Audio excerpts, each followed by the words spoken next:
Dadasi? Dadasi?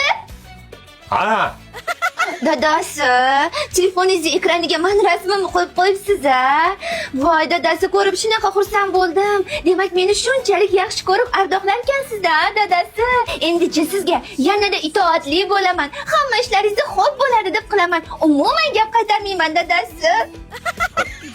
конечно xotin. Sani-chi? Vahshiylarcha sevaman, tushunyapsanmi? Voy, yo'g'i. Xotin, men seni vahshiylar sevaman, tushunyapsanmi? Sen meni borimsan, butun jahonimsan. Sen bilmaydigan yana bitta sabab bor-da. Mana shuning uchun rasmni qo'yganman. Voy, bundan ham kuchliroq sabab bormi? Albatta xotin, bu gaplarni eshitish uchun aniq o'tirib olish kerak. Qani o'tirchi? Voy, albatta dadasi, o'tiraman. Xo'sh, qanday sabab ekan? Bilasanmi? Erkak kishini boshida shunaqa ko'p muammolar o'tadi.